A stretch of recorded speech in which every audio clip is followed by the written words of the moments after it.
Oppo's latest smartphones have some pretty unique camera features, but how do they do it? I'm Taylor Martin, this is Pocketnow, and this is how the Oppo Find 7a can take 50 megapixel images with a 13 megapixel camera.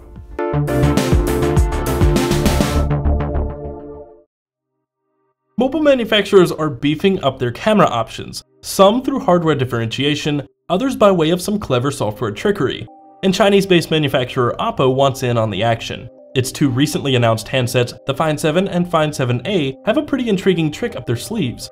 Both come fitted with a 13 megapixel camera around back, yet their maximum output isn't 13 megapixels. Try nearly 4 times that. That's right, the Find 7 and Find 7a have 13 megapixel image sensors that can output 50 megapixel images. What kind of black magic has Oppo tapped into here? Is it a gimmick, or does it work as advertised?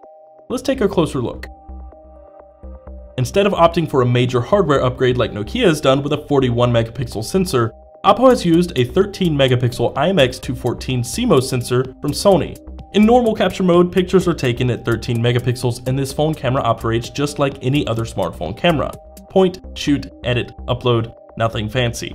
The real magic happens when you activate the mode which Oppo originally called Super Zoom.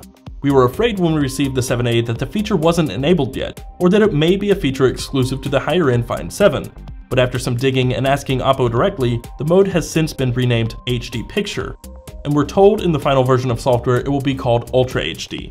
Convoluted feature branding aside, what's going on here is pretty simple and sort of complex at the same time. It's actually quite beautiful in its simplicity. Basically, you select the HD Picture mode and fire away as usual. The camera will then take 10 full-res pictures, select the best 4, and stitch them together to create a 50 megapixel image, all in a matter of just a few seconds. The standard 13 megapixel resolution is 4160 by 3120 pixels. After taking an HD picture, the output resolution is 8160 by 6120. What it's actually doing isn't unlike what scientists use to take pictures of distant stars in space. It takes multiple photos and uses the minute differences in each capture to fill in the blanks, so to speak, and helps create an image 4 times its original size. And the result is actually quite impressive. More often than not, at least for us, it worked pretty well, consistently producing clearer images than the standard 13 megapixel shots. And the idea is that you can either then crop the images without losing too much detail, or even resize the 50 megapixel images back down to the original resolution and have a clearer picture than the standard photo would have been. Of course, there are some caveats. While the 480 megapixel per second bandwidth is impressive in its own right, taking 10 13 megapixel images in rapid succession and stitching some of them together takes several seconds to process each time. Fortunately, shaky hands don't seem to throw the feature off too much. Images usually turned out better than we expected despite our inability to stand still.